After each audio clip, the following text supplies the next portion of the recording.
오늘 우리에게 주시는 하나님의 말씀 구약 성경입니다. 구약 성경 여호수아서 4장 1절부터 9절까지의 말씀입니다. 그 모든 백성이 요단을 건너가기를 마침에 여호와께서 여호수아에게 말씀하여 이르시되 백성의 각 지파에 한 사람씩 12사람을 택하고 그들에게 명령하여 이르기를 요단 가운데 제사장들의 발이 굳게 선 그곳에서 돌 12를 택하여 그것을 가져다가 오늘 밤 너희가 유숙할 그곳에 두게 하라 하시니라. 여호수아가 이스라엘 자손 중에서 각 지파에 한 사람씩 준비한 그 12사람을 불러 그들에게 이르되 요단 가운데로 들어가 너희 하나님 여호와의 궤 앞으로 가서 이스라엘 자손들의 지파 수대로 각기 돌 1개씩 가져다가 어깨에 매라. 이것이 너희 중에 표징이 되리라. 후일에 너희의 자손들이 물어 이르되 이 돌들은 무슨 뜻이냐 하거든 그들에게 이르기를 요단 물이 여호와의 언약궤 앞에서 끊어졌나니 곧 언약궤가 요단을 건널 때에 요단 물이 끊어졌으므로 이 돌들이 이스라엘 자손에게 영원히 기념이 되리라 하라 하니라. 이스라엘 자손들이 여호수아가 명령한 대로 행하되 여호와께서 여호수아에게 이르신 대로 이스라엘 자손들의 지파의 수를 따라 요단 가운데에서 돌 12를 택하여 자기들이 유숙할 곳으로 가져다가 거기에 두었더라. 여호수아가 곧 또 요단 가운데 곧 언약궤를 맨 제사장들의 발이 선 곳에 돌 12를 세웠더니 오늘까지 거기에 있더라. 하나님의 말씀입니다. 오늘의 본문의 말씀을 나누기 전에 우리 지난 주에 나눴던 말씀 우리 잠시 리뷰하면서 오늘 말씀으로 들어가도록 하겠습니다. 지난 주일에는 모세가 평생 정말 소망했던 가나안 땅에 들어가지 못하고 모압 평지에서 바라보기만 할 뿐 그 자리에서 생을 마감한 이유에 대해서 말씀을 나누었습니다. 모세가 가나안에 들어가지 못한 이유는 성경에 직접적인 이유가 기록이 되어 있습니다. 반석에서 물을 낼 때에 하나님의 영광과 거룩을 가리고 마치 자기가 하나님을 대신하여 이스라엘 백성들에게 물을 내어주는 것과 같은 영적인 교만함이 하나님의 영광과 거룩을 가리게 되었습니다. 하나님께서는 그것을 지적하시면서 너는 가나안 땅에 들어가지 못할 것이다. 얼마나 참 기가 막힌 말씀입니까? 그러나 여러분 보십시오. 모세가 그의 삶을 마지막 마치고 그가 이제 하나님께로 갈 때에 과연 모세가 하나님을 원망하며 갔을까요? 하나님을 향한 정말 분한 마음, 하나님께서 나를 이렇게 평생 고생시키시고 부려만 먹으시고 이렇게 가나안 땅에도 들어가지도 못하게 하시고 죽게 하시는구나. 그런 마음으로 갔을까요? 지난 시간에 나눈 메시지가 무엇입니까? 아니다. 그 누구보다도 모세는 하나님께 감사하며 그의 삶을 마쳤을 것이다 라고 말씀을 드렸습니다. 모세는 실수했지만 하나님 앞에 범죄했지만 하나님께서는 그 범죄까지 사용하셔서 하나님의 거룩하신 뜻을 밝히셨습니다. 그 누구도 개인의 거룩함이나 개인의 어떤 선함으로 하나님 나라에 갈 수 없음을 우리에게 보여줍니다. 하나님의 공의를 보여주고 동시에 그럼에도 불구하고 하나님의 은혜만이 택한 백성들을 하나님의 나라로 인도하신다는 것을 말씀해 주셨습니다. 모세가 분명히 하나님 앞에 범죄했습니다. 그리하여 그는 가나안 땅에 들어가지 못했습니다. 그러나 생각해 보십시오, 사랑하는 성도 여러분. 모세가 어떤 사람입니까? 모세보다 더 선하고 모세보다 더 거룩해서 나머지 사람들이 가나안 땅에 들어갔을까요? 전혀 아닙니다. 모세는 그 백성들보다 더 죄가 커서 가나안 땅에 들어가지 못했습니까? 아닙니다. 하나님께서는 모세의 죽음을 통해서 하나님의 공의와 은혜를 선포해 주셨다는 것을 지난 시간에 말씀을 드렸습니다. 또한 하나님께서는 모세의 무덤까지도 숨기심으로 사람들로 하여금 또 다른 우상을 섬기지 말고 오직 하나님을 바라보며 하나님께 예배하며 경외할 수 있도록 이스라엘 백성들에게 은혜를 베풀어 주셨습니다. 모세는 그의 후계자 여호수아를 세웠습니다. 자신의 인생을 뒤돌아보면서 참으로 감사하다, 참으로 평안하다, 내가 지금까지 살아온 것이 하나님의 은혜라고 하는 것을 고백하였을 것입니다. 여러분, 모세의 일생을 한번 생각해 봅시다. 참으로 기구한 인생을 살았습니다. 태어나면서부터 생명의 위협을 느꼈습니다. 모세는 버려진 사람입니다. 정말 나일강의 악어의 먹이가 될 수밖에 없는 그와 같은 실존적인 존재였습니다. 그러나 하나님께서 그 생명을 불쌍히 여기시고 그 생명을 하나님의 주권적인 은혜로 선택하셨습니다. 하나님의 섭리에 따라서 바로의 공주의 눈에 띄게 하시고 바로의 궁전에서 교육받게 하셨습니다.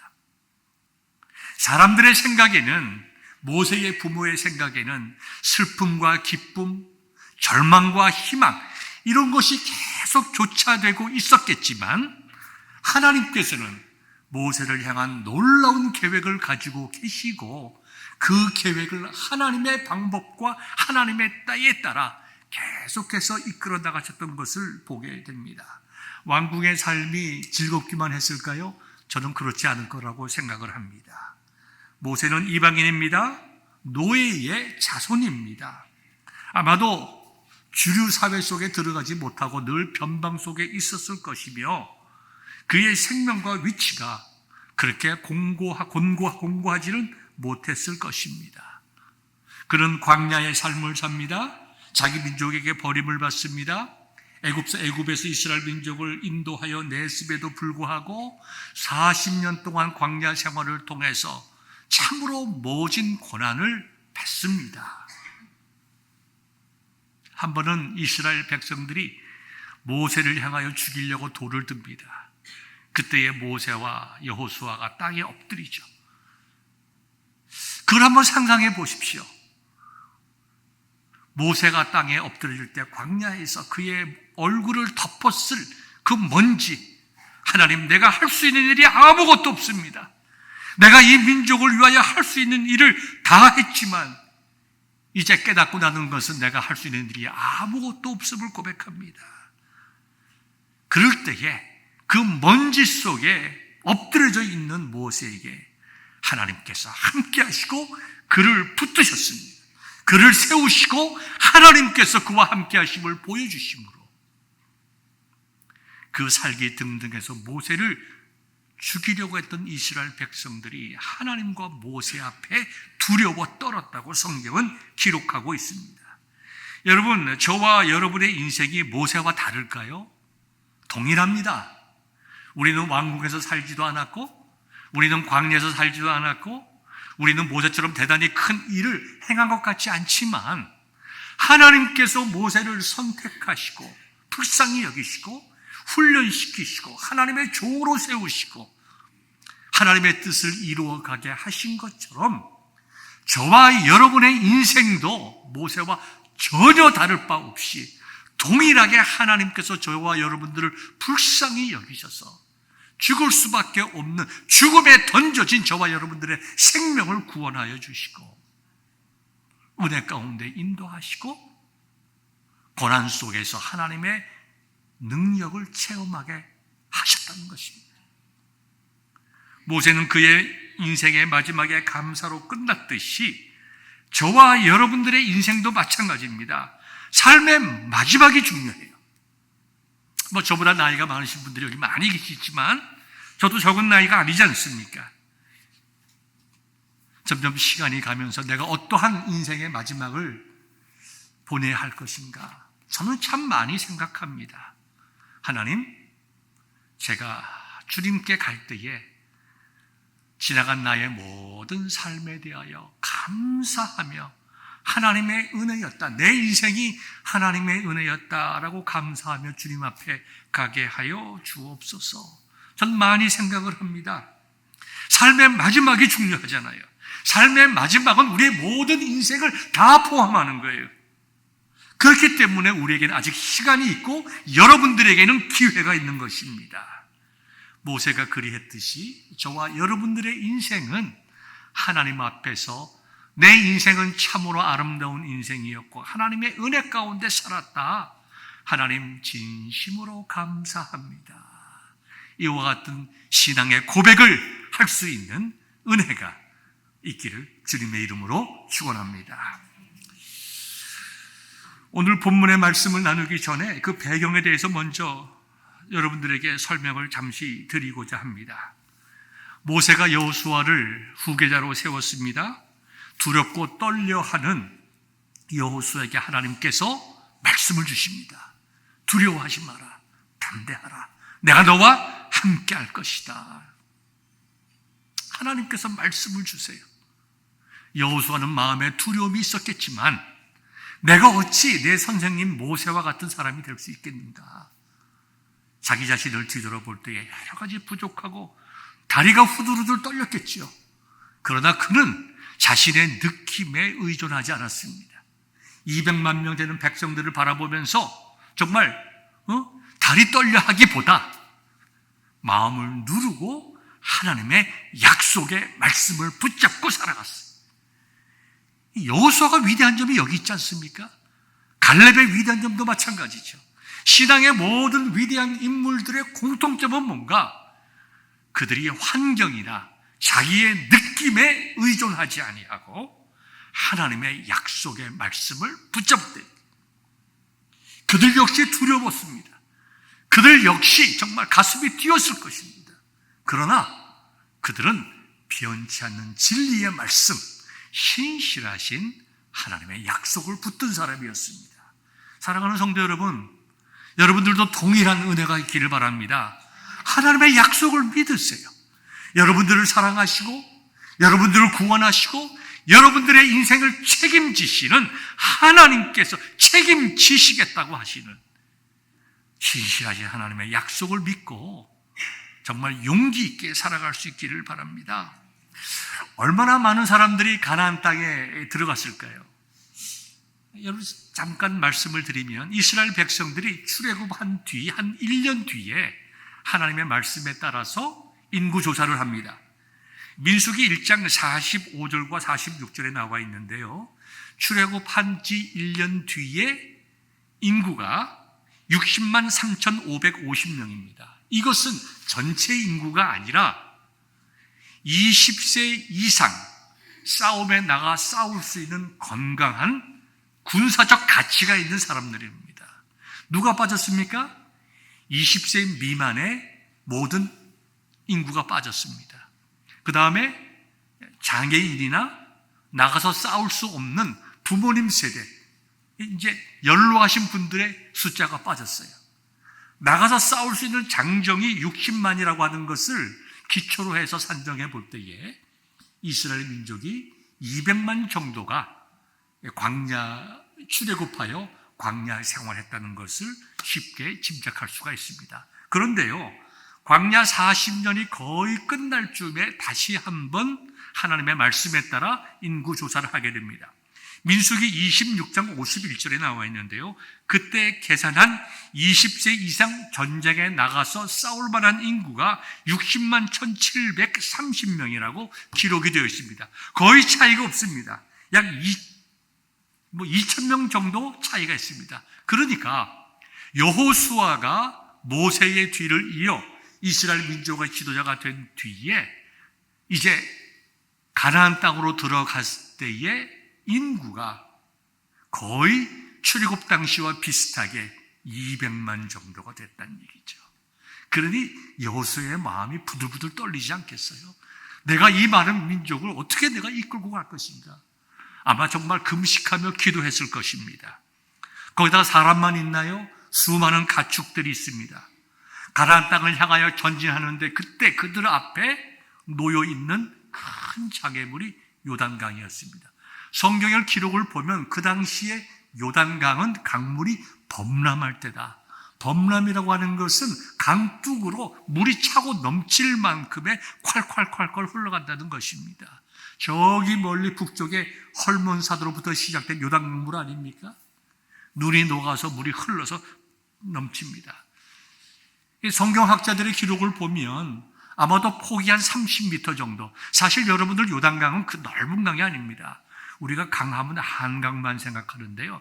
한강은 세계적으로 넓은 강입니다. 요단강은 그렇게 큰 강은 아닙니다. 그러나 범람할 때에는 강폭이 넓어지잖아요. 한 30m 정도, 깊이는 한 3, 4m 정도, 그렇게 강물이 흘러가는 것입니다. 거기에 어린아이들, 여성들, 노인분들, 몸이 불편한 장애인들, 짐승들, 그 어떻게 넘어갑니까? 장정들이야 수영을 해서 넘어간다 하더라도 도무지 이스라엘 민족들이 그 요단강을 건너갈 수가 없습니다. 불가능한 사건입니다. 마치 홍해를 건너갈 수 없었던 것처럼 이스라엘 민족들이 요단강을 건너갈 수 없었습니다. 그러나 하나님께서는 이스라엘 민족으로 하여금 요단강을 건너서 가나안 땅으로 들어가게 하실 계획을 가지고 말씀하십니다. 이스라엘 민족이 해야 할 일은 뭡니까? 말씀에 순종하는 거예요. 그들 앞에 있는 요단강 물이 철철 넘친다 하더라도 하나님께서 홍해 바다를 건너게 하셨으니 우리로 하여금 이 요단강도 건너게 하실 수 있다. 하나님께서 능력으로 우리에게 은혜를 베푸시면 우리는 이 강을 건너서 가나안 땅으로 들어갈 수 있다. 그와 같은 믿음과 순종이 필요한 것입니다. 믿음과 순종이 없는 사람들은 도망갔을지도 모릅니다. 하나님의 역사는 믿음과 순종을 요구할 때가 참 많이 있습니다. 아마 여러분들도 기도하시면서 성령께서 여러분들의 마음을 흔들 때가 있을 거예요. 순종하자. 하나님의 말씀대로 살아가자. 하나님께서 인도하시는 대로 내가 따라가자. 내 감정과 느낌과 눈앞의 계산이 아니라 하나님께서 성령을 통하여 나에게 말씀하시고 내 심령을 흔드실 때에 두려워하지 말고 믿음으로 나아가자. 아마 여러분들이 그와 같은 느낌을 받으셨을 때가 참 많이 있을 거예요. 어떤 분들은 그와 같은 성령의 인도하심에 순종하는 사람이 있는가 하면 어떤 분들은 그 순종하지 못하고 자기의 느낌과 감정과 환경에 굴복하는 사람들이 있습니다. 여러분 어찌하든지 하나님의 약속 앞에 믿음으로 전진할 수 있기를 바랍니다. 하나님께서 여호수아에게 말씀하시죠. 3장 7절 여호수아서 3장 7절을 보면 내가 오늘부터 너로 하여금 이스라엘 앞에서 큰 역사를 행할 것이다. 내가 모세와 함께 있었던 것처럼 많은 이스라엘 백성들이 내가 너 여호수아와 함께 함을 알게 하겠다. 표징을 보여주시겠다는 것입니다. 이적을 보여주시고 기적을 보여주심으로 해서 여호수아에게 하나님께서 여호수아와 함께 하시고 여호수아는 하나님께서 세우신 우리 민족의 지도자임을 깨닫게 하시겠다. 그리고 그 여호수아의 리더십을 통해서 철철 넘쳐 흐르는 요단강을 건너가게 하겠다. 하나님의 구원의 계획, 인도하심의 계획이었습니다. 동시에 여호수아를 통하여 말씀하셨습니다. 너희는 너희 자신을 성결하게 하라. 여호와께서 내일 너희 가운데 기이한 일들을 행하시리라. 하나님의 은혜로 깨닫고 받아들일 수 있는 길은 우리가 하나님 앞에서 거룩한 사람이 되는 거예요. 하나님께서 아무리 우리들에게 은혜를 주시려고 해도 우리가 하나님 앞에서 거룩한 자가 되지 못하면 하나님을 깨달을 수가 없습니다. 알 수가 없습니다. 은혜를 은혜로 받을 수가 없고 느낄 수가 없는 것입니다. 그래서 하나님께서 내일 이스라엘 민족에 베푸실 그 역사가 어메이징한 일로 그치지 아니하고 신기하고 놀라운 일로 그치지 아니하고 우리 민족을 구원하시는 하나님, 우리를 살리시는 하나님, 우리에게 신실하게 하나님의 약속을 이루시는 신실하시고 좋으신 하나님을 깨닫고 일어나는 현상이나 역사 그 뒤에 있는 하나님의 선하시고 좋은 점을 깨달을 수 있도록 너희가 너희 심령을 준비하라고 하는 것입니다. 이스라엘 민족이 그와 같이 하였으리라 생각합니다. 하나님의 말씀에 순종하여 이 제사장들이 언약궤, 즉 법궤를 메고 먼저 믿음으로 강 속으로 들어갔습니다. 철철 넘치지만 강 속으로 발을 디뎠습니다. 그들 모든 제사장들이 법궤를 메고 강 속에 들어갔을 때에, 그때에 놀랍게도 그 순간에 여호수아서 3장 16절의 말씀을 보니까 위로부터 흘러나오던 그 강물이 역류해서 위로 쫙 올라가는 거예요. 성경의 기록들을 잘 조사해 보니까 얼만큼 위로 올라갔냐면 24km를 올라간 거예요. 24km. 약 15마일을 위로 쫙 올라가서 물벽을 이루고 더 이상 물이 내려오지 못하게 하나님께서 물을 막으셨다는 것입니다. 이스라엘 민족들이 홍해를 건널 때에 홍해 바다가 쫙 갈라지는 것을 바라봤을 때에 이스라엘 민족들이 얼마나 놀랍고 얼마나 정말 가슴이 뛰었을까요? 그런데 지금 요단강 앞에 서 있는 이스라엘 민족들은 누군가요? 여호수아와 갈렙 외에는 홍해 바다를 갈라지는 것을 듣기만 했지 그들이 직접 체험한 사람은 한 사람도 없습니다. 다 죽었잖아요, 광야에서.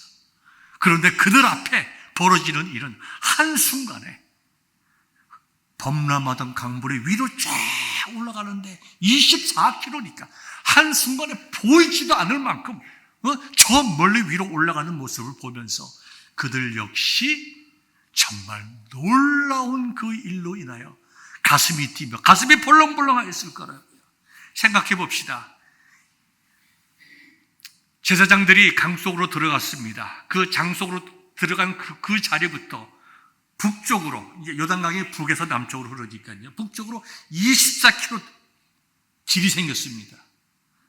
그럼 이스라엘 민족도 어떻게 했을까요? 여기서부터 또 물이 안 흐르니까 남쪽으로 한 24km. 제 생각에는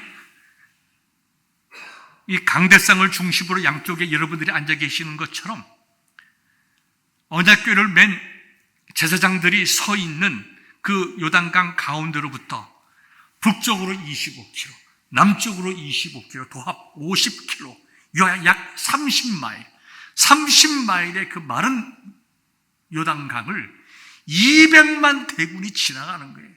200만 대군만 지나갑니까? 소도 지나가죠, 염소도 지나가죠, 닭도 지나가죠.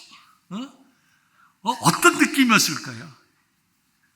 그들 역시 그들의 부모님들, 그들의 할아버지들이 홍해 바다를 건너가면서 하나님을 찬양했던 것과 동일한 기쁨과 감사함으로 아마 모든 짐승까지 하나님을 찬양하며 그 요단강을 건넜을 것입니다.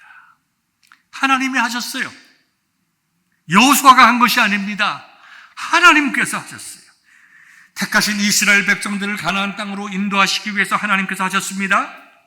여호수아와 함께 하심을 보여주심으로 확실하게 민족의 지도자로 세우셨음을 보여주시기 위해서 하나님께서 하셨습니다. 이스라엘 민족들이 그들이 한 일이 아무것도 없지만 우리가 이 놀라운 일을 경험한 것은 오직 하나님의 은혜이다. Sola gratia. Only grace. 하나님의 은혜로만이 우리가 이 강을 넘어갔다는 것을 깨달아 알게 하시기 위해서 하나님께서 하셨습니다.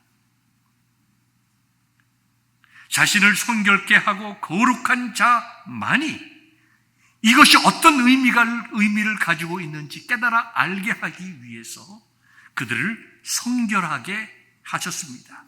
하나님의 말씀대로 했습니다. 그리고 여호수아서 4장 24절에 있는 말씀처럼 하나님을 경외하게 하시기 위하여 이 일을 하셨습니다.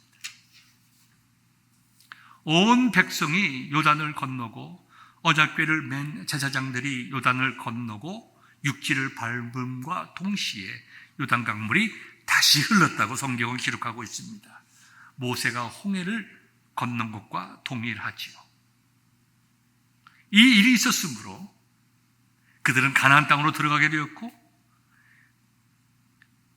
하나님께서 여호수아에게 권위를 인정하셨으므로 모든 이스라엘 민족들이 여호수아를 두려워했다고, 모세를 두려워하듯이 두려워했다고 하였습니다. 하나님께서 하신 일이죠. 홍해의 기적을 들어서만 아는 뉴 제너레이션이 요단강을 건너므로 홍해의 기적을 다시 한번 체험하게 되었고, 홍해의 기적을 통하여 우리가 정말 하나님의 은혜로만이 살아갈 수 있다는 것, 하나님의 은혜로만이 구원받을 수 있다는 것, 오직 하나님의 은혜로만이 내가 가나안 땅 천국 갈 수 있음을 그 시대로부터 시작하여 지금 말씀을 듣는 이 시간까지 우리들에게 증거하고 있는 것입니다. 그 다음에 일어나는 사건이 오늘 본문의 내용이죠. 길갈에 세운 12개의 돌에 관한 이야기입니다. 하나님께서는 오늘 본문의 말씀을 통하여 요단에서 돌 12개를 가져다가 길갈에 두었습니다. 각 지파에 한 사람씩 12사람을 택해서 제사장들이 언약궤를 들고 굳게 서 있는 그곳에서 돌 12개를 택하여 함께 이제 유숙할 곳에 두라고 하였습니다. 그 돌의 크기는 한 사람이 이 어깨에 멜 수 있는 크기입니다. 그러니까 젊은 사람이 매겠죠. 아마도 한 이만한 돌, 아마도 무거운 돌이죠. 이게 빈 땅이 아니고 물이 흘렀으면 그 강물에서 돌을 찾지도 못하고 들을 수도 없죠. 그 강물이 범람할 때 다 쓸려 내려가지 않겠습니까?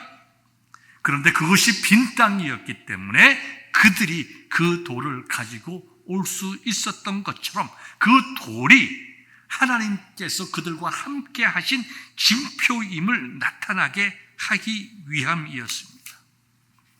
후일의 자손들이 아버지, 어머니 이 돌이 무엇입니까?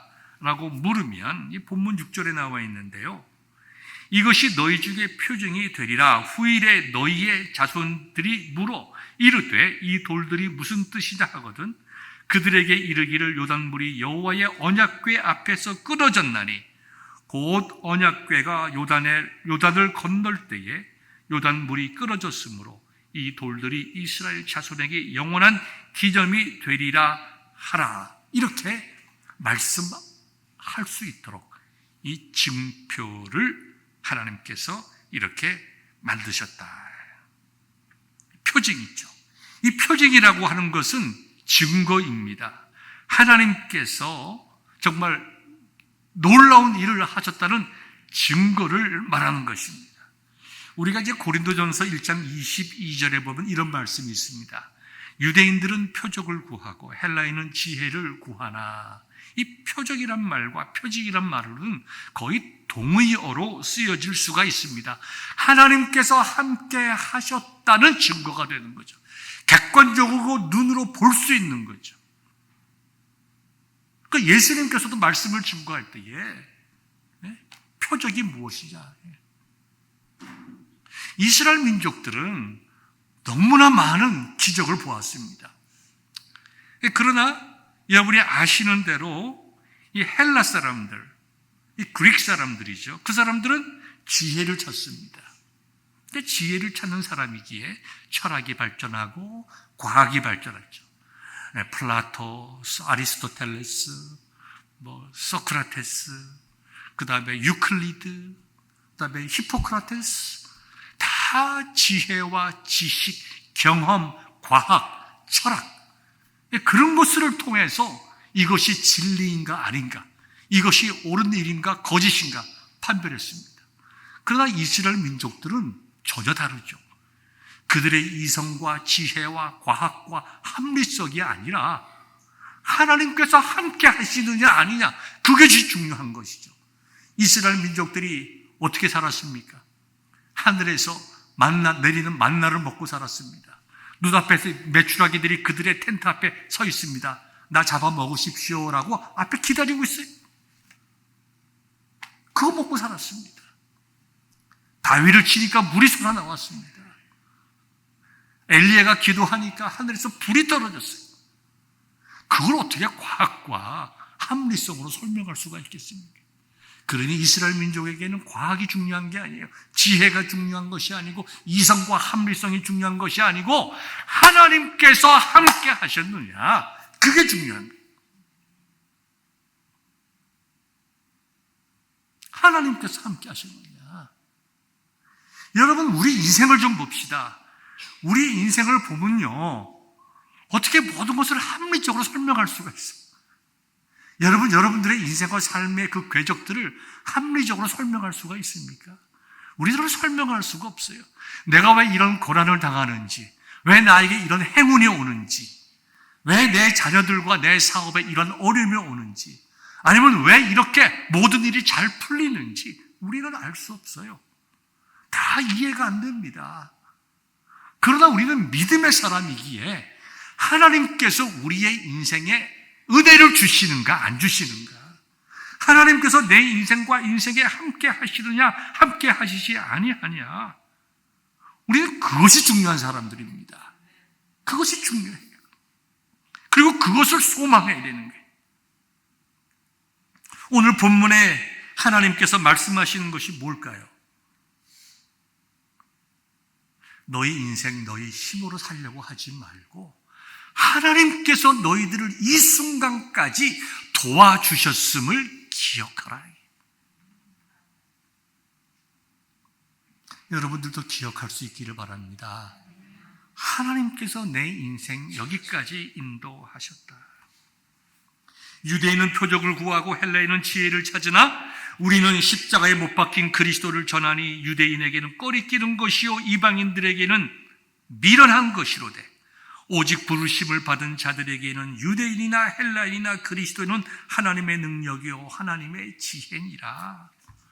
하나님께서 창세기를 통해서부터 시작을 해서 모세오경, 신명기가 끝날 때까지 쭉 말씀하는 것이 뭐예요? 우리의 인간의 합리성으로 볼 때, 우리의 지혜로 볼 때 우리는 다 우리의 지은 죄로 말미암아 죽을 수밖에 없는 자들이지만 하나님께서 홍해 사건을 통해서, 만나 사건을 통해서, 메추라기 사건을 통해서, 이스라엘의 민족에게 함께 하신 사건들을 통해서 우리를 구원하시는 하나님, 우리에게 은혜 베푸시는 하나님, 우리는 하나님 앞에서 거짓되지만 우리에게 신실하신 하나님, 그 하나님께서 저와 여러분들을 구원하시겠다는 약속의 말씀, 때가 되심에 우리에게 그리스도를 보내주신 그 하나님의 신실하심을 모세오경이 보여주잖아요. 여호수아서에서 우리에게 보여주잖아요. 그러므로 사랑하는 성도 여러분, 우리는 분명히 깨달아야 될 것이 있습니다. 저와 여러분들의 인생 속에는 수없이 많은 표징이 있었어요. 하나님 이것 보여주십시오. 이것 보여주시면 내가 이렇게 하겠습니다. 하나님 내 기도 제목 들어주십시오. 그러면 그것이 하나님께서 나에게 주신 표징인 줄 알고 잘하겠습니다. 여러분, 하나님께서 우리에게 주시는 표징은 때로는 크고 놀라운 표징들도 있을 수 있겠으나 작은 표징들이 모여서 우리의 삶을 인도하는 것입니다. 여러분, 실수하고 실패하는 인생을 살아가는 사람이 큰 거 실패할 것 같아요? 작은 실패가 쌓이고 쌓여서 어느 날 무너지는 거예요. 성공도 마찬가지 아닙니까? 어느 한순간에 정말 하늘에서 무엇이 턱 떨어지듯이 성공하는 것이 아니라 어렸을 때부터 작은 일에 하나씩 하나씩 진실하고 성실하게 살아갈 때에 그것이 모여서 성공한 삶을 이루는 것처럼 저와 여러분들의 삶도 동일합니다. 저는 오늘 본문의 말씀을 가지고 준비하면서 우리 큰 아이의 일이 생각이 났습니다. 우리 큰딸 아이가 저에게 데디 이제 아들을 이제 가졌는데 데디가 이름을 좀 줘줬으면 좋겠다. 이거 이름을 지어달라고 하니까 그것도 참 쉬운 일이 아니었습니다. 저는 아이들이 이름을 다 제 부친이 다 지셨고 영어 이름만 제가 지었기 때문에 참 제가 아이들 이름을 한국말로 적어본 적이 없어서 이거 어떻게 이름을 지어야 되나. 특히 딸아이니까 사돈댁도 있고 한데 이거 어떻게 해야 되나. 어쨌든 자기들이 상의해서 외할아버지가 이름을 지어달라고 하니 내가 그렇게 짓도록 하겠다. 참 많이 기도했습니다. 저에게도 또 첫 손자이기도 하고 기도하면서 이 본문의 말씀이 생각났어요. 얘들아, 내가 너희들의 첫 아이의 이름을 내가 강석이라고 지었다. 강석이 뭘까요? 강가의 돌이란 얘기입니다. 오늘 본문의 말씀이죠. 너희들이 이 아이의 이름을 강석이라고 부를 때마다 너희의 삶을 인도하시는 분이 하나님이심을 기억해라. 너희가 이 아이의 이름을 강석이라고 부를 때마다 너희들의 인생 앞에 있는 요단강처럼 흐르는 여러 가지 인생의 어려움이 있을 때에 하나님께서 은혜를 베푸사 너희로 하여금 넘어가게 하실 것이라는 믿음을 가져라. 그래서 제가 이름을 강석이라고 짓고 당연하게 그 영어 이름을 자슈아라고 지었습니다. 여러분, 우리들의 인생은 다 동일합니다. 우리들은 다 고난이 있습니다. 물질로도 고생하고 건강으로도 고생하고 관계 속에서 고생하고 부부간에서도 어려움 때문에 고생합니다. 고생 안 하는 사람 없습니다. 나는 괜찮다고요? 조금 기다려보세요. 앞으로도 고생이 얼마든지 있을 수가 있습니다. 어떡하시겠습니까? 여러분들에게 임하셨던 하나님의 은혜를 기억하십시오. 내 인생 속에서 함께 하셨던 하나님의 그 은혜를 붙잡으세요. 그것이 여러분들에게 표징이에요. 여러분들의 마음 속에 내가 어떤 표징, 하나님께서 내 인생 속에 함께 하셨던 표징이 무엇인가? 그걸 찾아내셔야 돼요. 나는 그런 거 없는데요. 그런 거 없는 사람은 하나님의 자녀가 아니죠. 분명하게 말씀할 수가 있습니다. 여러분들의 신앙 고백 자체가 표징이에요. 하나님께서 모세를 부르셨듯이 여러분들도 부르셨습니다. 모세가 죽음에 처했던 것처럼 우리 이미 다 죽었던 존재들이지만 하나님께서 뜻이 계시고 놀라우신 뜻이 계셔서 모세를 부르시고 훈련시켜 나갔듯이 저와 여러분들 우리의 가정, 하나님의 은혜 가운데 놀라운 일을 해가시기 위해서 부르신 거예요. 우리가 그것을 깨닫느냐 못 깨닫느냐가 문제입니다. 설교 중에 말씀드렸듯이 요단강을 건너기 전에 하나님께서 여호수아를 통해서 말씀했어요. 너희가 성결하라. 성결해라. 즉 하나님 앞에서 자신이 누구인지 깨닫고 하나님의 은혜를 사모하라. 그래야 요단강을 건너가게 될 때에 그것이 신기한 일로 그치는 것이 아니라 오늘을 살아가는 그 강을 건너는 너를 향한 하나님의 은혜와 복임을 깨닫는다는 것입니다. 여러분들에게 말씀을 선포될 때에도 그 말씀이 오늘을 살아가는 나에게 주시는 하나님의 말씀인 줄 깨달아야 돼요. 그것이 내 마음을 치고 있다는 것을 깨닫고 그 말씀 붙잡고 순종해야 되는 것입니다. 그래야 여러분의 삶의 어려움을 극복할 때 그것이 여러분의 또 하나의 표징이 되는 것입니다. 대단한 것이 아닐 수가 있습니다. 그러나 작은 경험들, 작은 신앙의 체험들이 모여서 어느 날 우리가 요단강과 같은 어려움을 극복하고 승리할 수 있게 되는 것입니다. 혈루증 여인을 보십시오. 그녀는 불가능하게 보였지만 정말 기어서 예수님 앞에 나아감으로 그가 고침을 받았습니다. 환경에 두려워해서 적응하려고 하는 것도 중요하겠지만 더 중요한 것, 하나님께서 여호수아에게 말하시고 여호수아에게 백성에게 말하시고 백석이 그 말씀에 순종했던 것처럼 마음의 중심을, 내 마음의 중심과 생각과 감정과 모든 것을 하나님의 약속의 말씀 위에 딱 두고 그저 찜득하게 기도하며 믿음으로 살아나가는 거예요.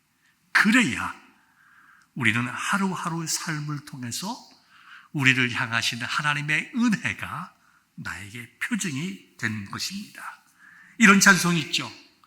능력의 이름 여호와, 권능의 이름 하나님, 모든 강력을 파하는 여호와, 생명 되신 하나님, 치유의 이름 여호와, 용서의 이름 하나님, 자유 주시는 그 이름 여호와, 생명 되신 내 주님. 사랑하는 성도 여러분, 우리의 삶 앞에 요단강과 같은 어려움이 있다 하더라도 하나님의 은혜로, 오직 은혜로 우리의 모든 문제가 쫙 25km 쫙 물러가듯이 물러가는 은혜, 그리고 그렇게 크고 놀라운 것이 아니라 하더라도 작은 일에서 나와 함께 하시고 내 삶을 인도하시는 하나님으로 인하여 정말 감사와 찬송의 고백을 하는 그 표징이, 그 마음이 오늘 말씀을 들은 저와 여러분들에게 충만하시기를 우리 주님의 이름으로 축원합니다. 기도하겠습니다.